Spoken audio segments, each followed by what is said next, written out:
इसी को बोला गया है कि आत्म ज्ञान बिना नर भटके, कभी मथुरा कभी काशी, जल में मीन प्यासी, मोहे देखते आवे हासी। कबीर साहब का भजन है कि ये आदमी भटकता फिर रहा है। क्यों भटकता फिर रहा है? क्योंकि अपनी आत्मा को नहीं जानता। आत्म ज्ञान बिना नर भटके। और कहां भटके? जहां वो समझ रहा है कि उसे भगवान मिलेगा, मंदिर में, मस्जिद में, गुरुद्वारों में, वो सोच रहा है वहां भगवान मिलेगा। और गुरबाणी क्या कह रही है? हृदय नाम त्याओ, घर बैठे प्रभ पाओ। घर बैठे मिलेगा तुम्हें, कहीं जाने की जरूरत नहीं है। लेकिन कैसे? अब कोई लड़की है, नई नई शादी हुई, अब गई ससुराल में, रोटी बना के देने लगी। अब ससुर जी ने कहा बेटा रोटी चौपड़ के लेके आना मेरी बढ़िया सी। अब उसने देखा घर में घी तो है नहीं और ना ही उसे घी बनाना आता था। अब क्या करेगी वो? क्या करेगी? मार्केट जाएगी, भागी भागी। अब कहां भाग रही है वो? मार्केट में। वो तो शुक्र है कि मार्केट में उन लोगों ने घी बना के रख दिया जिनको घी बनाना आता है। अगर इस दुनिया में किसी को घी बनाना ही ना आता हो तो हमें घी कहां मिलेगा? हैं? मार्केट में मिल जाएगा। अगर घी बनाना ना भी आता हो किसी को तो हमें कहीं घी नहीं मिलेगा। घी ना तो पेड़ों पे उगता है, ना जमीन में मिलता है, ना किसी नदी नाले में मिलता है। घी मिलता है दूध में। अब उस लड़की के पास दूध तो है लेकिन उसको घी बनाना नहीं आता। तो घी तो है उसके पास, कहां है घी? दूध में। भाई दूध में है ना घी। तो अगर दूध लड़की के पास है तो घी भी तो उसी के पास है, लेकिन उसको घी निकालना नहीं आता तो पास होते हुए भी दूर है। उसका कोई फायदा ही नहीं है उस दूध का अगर उसे घी नहीं बनाना आता, क्योंकि वो उसको विधि आती नहीं है। तो क्या करे वो? अब किसी से वो विधि जान ले कि दूध से कैसे दही, दही से कैसे मक्खन और मक्खन से कैसे घी बनाते हैं। अब उसे कहीं जाना पड़ेगा क्या? तो इसीलिए बोला है आत्म ज्ञान बिना नर भटके। यानी कि उसे जब तक घी नहीं आता था बनाना, वो भटक रही थी, गली गली में ढूंढ रही थी कोई दुकान मिले मैं घी लेके आऊं। लेकिन अब उसने दूध में से ही घी प्रकट कर दिया। अब उसे कहीं जाने की जरूरत नहीं है। अब उसे घर में ही घी मिलेगा। कैसे मिलेगा? जुगती से। अगर वो जपने लग जाए बैठ के, दूध सामने रख के घी घी घी घी घी, तो घी मिल जाएगा? नहीं मिलेगा। तो यही काम हम लोग भी कर रहे हैं। हम लोग बैठ जाते हैं और क्या क्या मन में जप रहे हैं? राम राम राम राम, सोहंग सोहंग सोहंग सोहंग, ओम ओम ओम ओम, यही सब जप रहे हैं।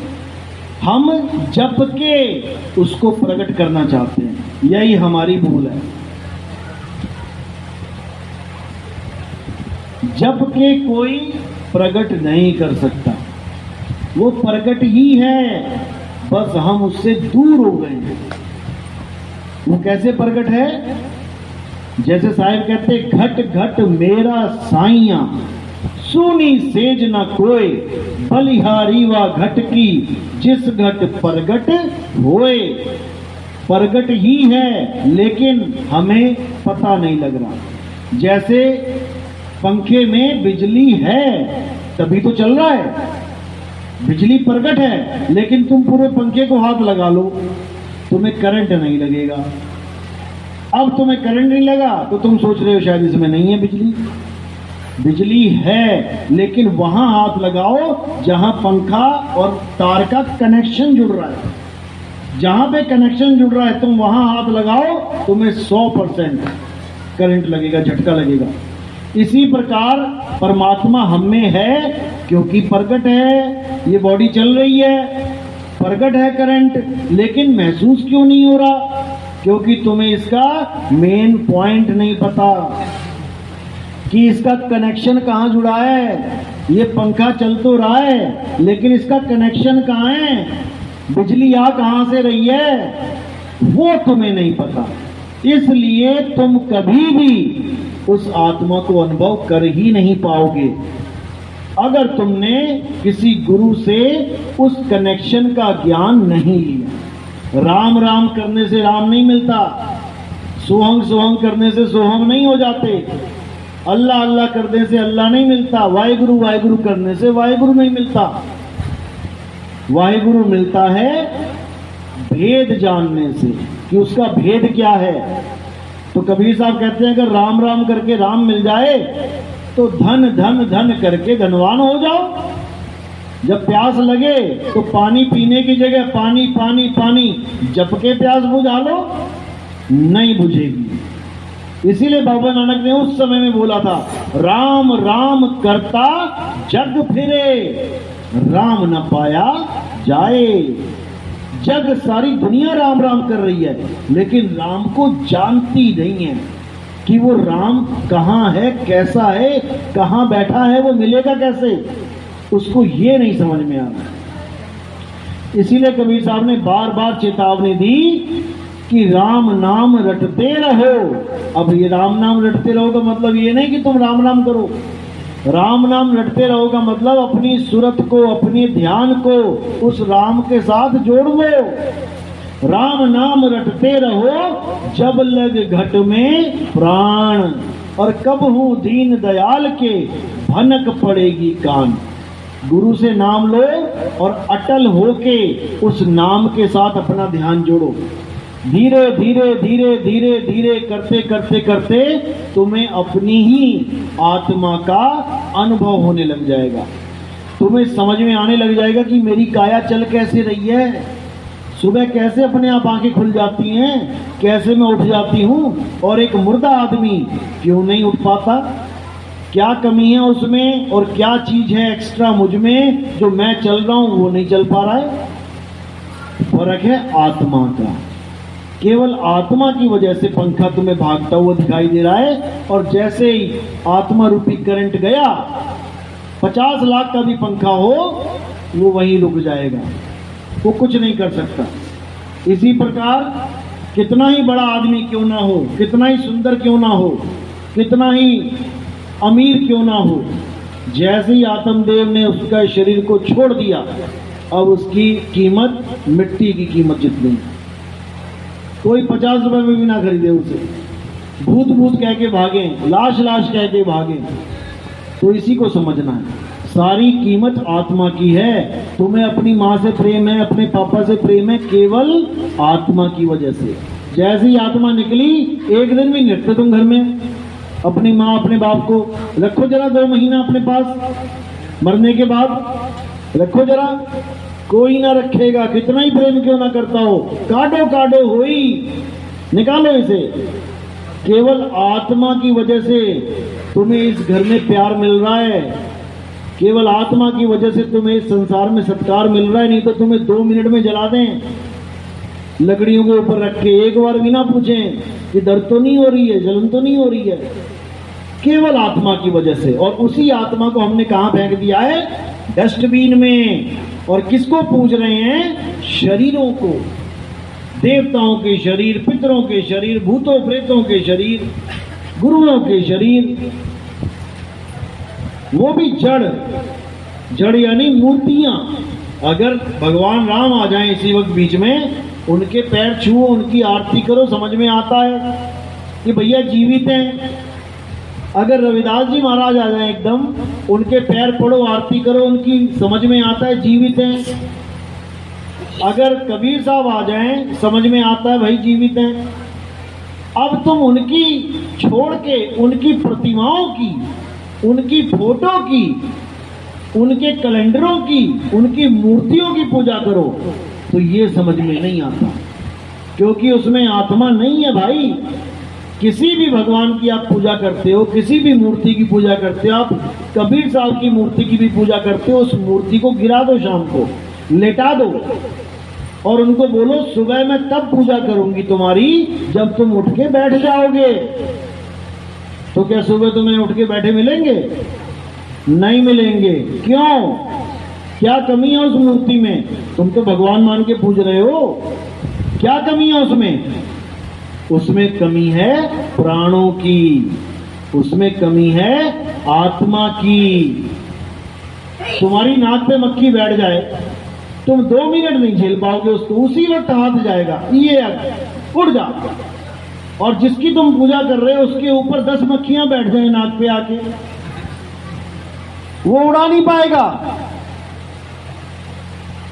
चिड़िया उड़ती उड़ती बीट कर गई, तुम्हारे ऊपर बीट करे, क्या करोगे उसी वक्त? उठाओगे, कपड़ा साफ करोगे। जिसको तुम पूज रहे हो, किसी भी गुरु की फोटो पूज रहे हो, उसके ऊपर बीट गिर गई, अब क्या करेगा वो साफ भी नहीं कर सकते, पड़ी रहेगी, सूख जाएगी। तो तुम उसकी पूजा कर रहे हो, और करनी किसकी है?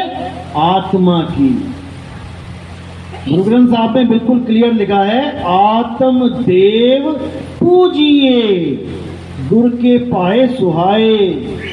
अगर तुमने पूजा करनी है तो केवल और केवल आत्मदेव की पूजा करनी है। वही आत्मा राम जी को भी चला रही है, वही आत्मा कृष्ण जी को भी चला रही है, वही आत्मा रविदास जी को चला रही है, तुम्हें चला रही है, मुझे चला रही है, सारे संसार को चला रही है। उस आत्मा के अलावा बाकी सब जड़ है, नाशवान है, मृत है। ये सब शरीर मृत हैं, मुर्दे हैं ये, लेकिन केवल आत्मा जुड़ी हुई है। इसलिए मेरा बेटा, मेरी बेटी, मेरा पापा, मेरी मम्मी, ये सब जीवित दिखाई दे रहे हैं तुम्हें, चलते फिरते फिरते दिखाई दे रहे हैं। जैसे ये पंखे तुम्हें चलते फिरते दिखाई दे रहे हैं, ये पंखा घूम रहा है, तुम कह रहे हो जीवित है। मान के चलो पंखा तुम्हारा लड़का है, तुम क्या कह रही हो? मेरा लड़का जिंदा है, मेरा लड़का जिंदा है। कब तक? जब तक करंट है। करंट खत्म हुआ, निकला, और वैसे ही ये पंखा खत्म, अब चलना फिरना इसका बंद। तो इसका मतलब क्या? ये पंखा जीवित था? पंखा कभी जीवित था ही नहीं। ये जो तुम पंखा लेके आए हो, जब इसको लेने गए थे, ये 3-4 हिस्सों में पड़ा हुआ था। इसकी पाइप अलग पड़ी हुई थी, इसका पेट अलग पड़ा हुआ था, इसकी टांगे बाहें अलग पड़ी हुई थी, मुर्दा था ये। तुम मुर्दा खरीद के लेके आए बाजार से, अब तुमने मुर्दे को जोड़ा और बांध के लगा दिया ऊपर। अब मुर्दे को तुम ऊपर लगा दो तो क्या चल पड़ेगा मुर्दा? मुर्दा तो मुर्दा है। तुम मुर्दा खरीद के ले आओ, एक बकरा मरा हुआ ले आओ खरीद के, तो घर आके चलने लग जाएगा क्या? ऐसे ही तुमने इस मुर्दे को लेके आके छत पे टांग दिया, ये तब भी ना चला क्योंकि मुर्दा है। अब इस मुर्दे में तुमने क्या किया? एक कनेक्शन लगा दिया बिजली का, और जैसे ही तुमने ऑन किया बटन, अब ये मुर्दा लगा नाचने, अब मुर्दा लगा भागने। तो तुमने क्या सोच लिया? अरे पंखा तो जीवित हो गया, पंखा तो जीवित है। लेकिन पंखा जीवित नहीं है, पंखा मुर्दा ही है, लेकिन तुम्हें जीवित लग रहा है बिजली के कारण। इसी प्रकार ये जो शरीर तुम सोच रहे हो कि मेरी बहन जिंदा है, मेरा भाई जिंदा है, मेरा चाचा जिंदा है, ये मुर्दा हैं। ये तुम्हें जिंदा लग रहे हैं आत्मा के कारण। इसीलिए कबीर साहब ने वाणी में बोला, साधो ये मुर्दों का गांव। जिस गांव में तुम बैठे हो ये मुर्दों का गांव है, माटी का गांव है। मिट्टी जिंदा है कि मुर्दा? मिट्टी जिंदा है कि मुर्दा? मुर्दा। तो ये काया किसकी बनी है? माटी की। तो जिंदा कहां से हो गई? लेकिन इस माटी की काया को जो कनेक्शन मिल गया आत्मा का, अब ये कितनी दौड़ रही, भाग रही, गा रही है, खा रही है, सारे उधम मचा रही है। और जिस दिन ये आत्मा अलग, उसी दिन ये माटी माटी में मिल जाएगी। अब तुमने क्या करना है? इस माटी को अलग और अपनी आत्मा को अलग करके देखना है। बस इतना ही काम है तुम्हारा, यही भक्ति है। इस माटी से राम राम राम राम करोगे, कुछ नहीं होने वाला। अब इस माटी को चला कौन रहा है? तुमने केवल उसको जानना है। अगर तुमने उसको जान लिया तो जब अंत समय आएगा इस माटी को तुम केले के छिलके की तरह फेंक दोगे। जब हम केले का छिलका लेने जाते हैं, केले का छिलका लेने नहीं जाते हैं, जब हम केला लेने जाते हैं तो हम क्या देखते हैं, किसको पसंद करके लाते हैं? केले के छिलके को। हरा है, पीला है, अगर हरे हरे हो ले आओगे क्या तुम? नहीं लाओगे। तो तुमने क्या देखा? केले का छिलका पसंद किया। अब जिसको तुम पसंद करके लाए हो, क्या तुम उसको खाते हो? केले के छिलके खाते हो? नहीं खाते हो। तो जिसको पसंद किया था, जिसको देख के घर लाए थे, उसको तुमने खाया नहीं, उसको कहाँ फेंक दिया? कूड़े में। और जिसको तुमने देखा नहीं, जिसको तुमने कभी पसंद नहीं किया, उसको तुम खा गए। बस ऐसे ही जो चीज तुम्हें दिख रही है, ये सब दिख रहे हैं, क्या है ये केले के छिलके हैं। और जो नहीं दिख रही है वो क्या है? वो असली चीज है जो तुम्हारे मतलब की है। और असली चीज को जब तुम जान जाओगे तो ये केले का छिलका कहां जाएगा? शमशान में। असली चीज पकड़ लो और नकली को छोड़ दो। लेकिन हमने यहां उल्टा काम कर रखा है। असली का हमें पता ही कुछ नहीं है और हम नकली को जप्पे मार के बैठे। यानी कि 1 क्विंटल गन्ना लेके कोई आया और उसको पूरी दिन रात मशीन से गन्ने का रस निकालता रहा, और जब सारा रस इकट्ठा हो गया तो उठा के उसको नाली में फेंक दिया, और जो गन्ना बचा हुआ था लास्ट में छिलके उसको जफ्फी मार के बैठ गए। ये है हमारा हाल। जो सार था उसको फेंक दिया और जो असार है उसको पकड़ के बैठे हैं। असार का मतलब है शरीर। आप किसको पकड़ के बैठे हो? जैसे ही आपको कोई कहता है कि चलो पूजा का टाइम हो गया, तो किसको जफ्फी मार के बैठे? शरीर को। किसके शरीर को? जो जिसकी पूजा कर रहा है। राम जी का भगत राम जी के शरीर को पकड़ के बैठ गया, कृष्ण जी का भगत कृष्ण जी के शरीर को पकड़ के बैठ गया, रविदास जी का भगत रविदास जी के शरीर को पकड़ के बैठ गया, कबीर पंथी कबीर जी के शरीर को पकड़ के बैठ गया। सारे पंथी अपने अपने गुरु के शरीर को पकड़ के बैठ गए। अब शरीर क्या है? छिलका। आत्मा क्या है? रस। आत्मा है रस और शरीर है छिलका। अब जिसको जाना था डस्टबिन में, उसको तुमने जफ्फा डाल लिया, और जो रस तुमने पीना था, जो आत्म ज्ञान तुमने प्राप्त करना था, उसका तुम्हें सारी उम्र ABCD भी पता नहीं लगी। और अंत समय में जब तुम्हारा शरीर छूटेगा, तुम छिलके के लिए रोगे, इस शरीर के लिए रोगे, डॉक्टर साहब मुझे बचा लो। अब जो बोल रहा है मुझे बचा लो, वो खुद अमर है। ये आत्मा ही तो बोल रही है। ये आत्मा अमर है, लेकिन जिसको कह रही है कि बचा लो, असल में वो किसे बचाना चाहती है? शरीर को। वो चाहती है कि छिलके को संभाल के रख लूं, ये छिलका डस्टबिन में ना चला जाए। बस यही भरमजाल है। ये छिलका कितना ही संभाल के रख लेना, एक दिन इसने डस्टबिन में जाना है। तो इससे पहले कि ये डस्टबिन में जाए, तुम सार को अपना लो। सार यानी रस, यानी आत्मा।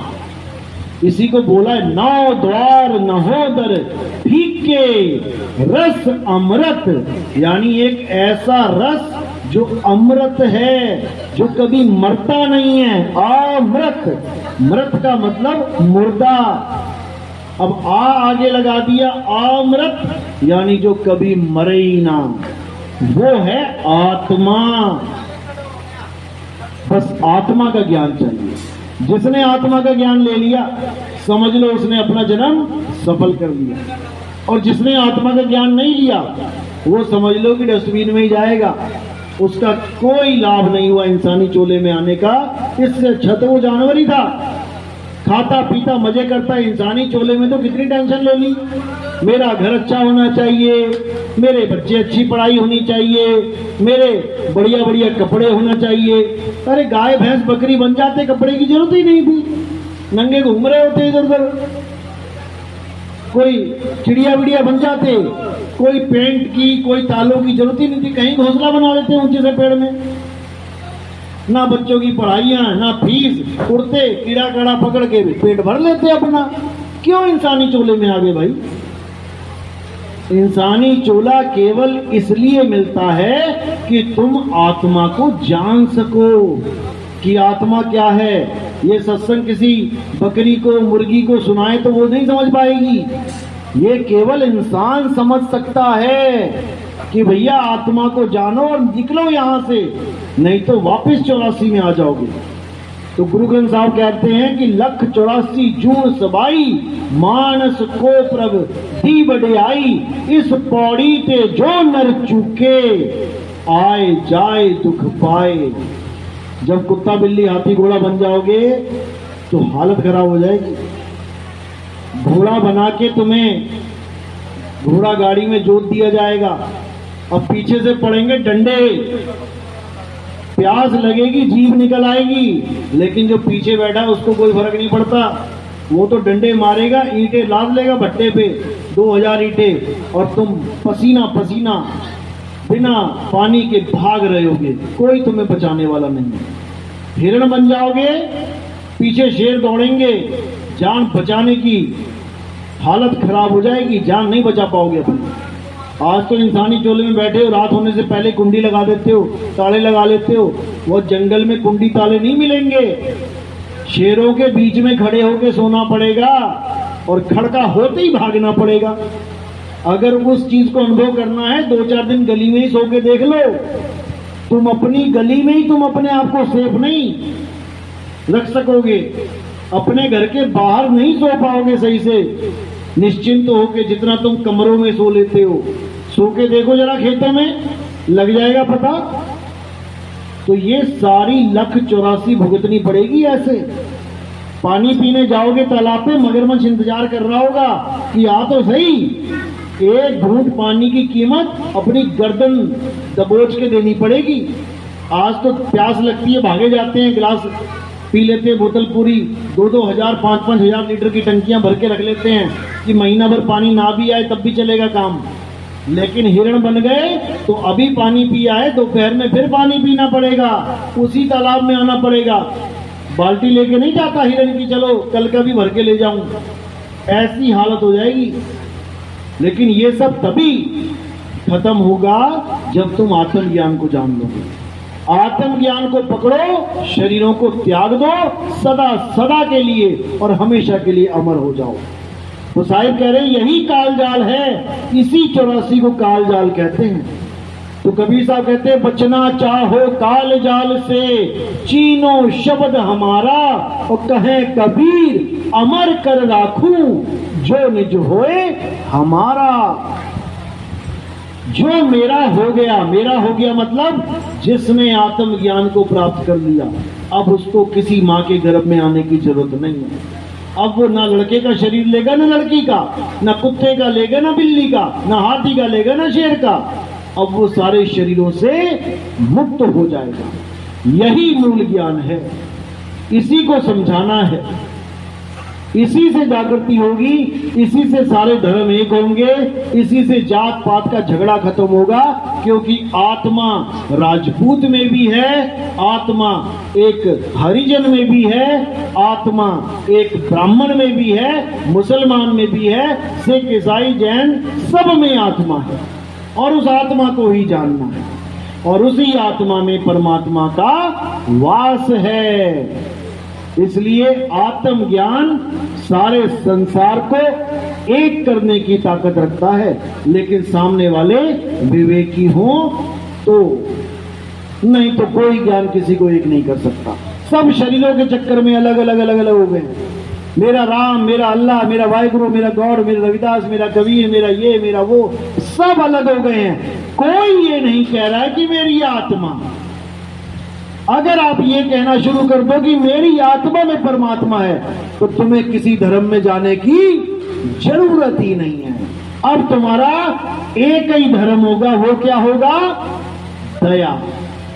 बस तुम दया करते जाओ, जहां दया तहां धर्म है, जहां लोभ तहां पाप, जहां क्रोध तहां काल है, जहां क्षमा तहां आप।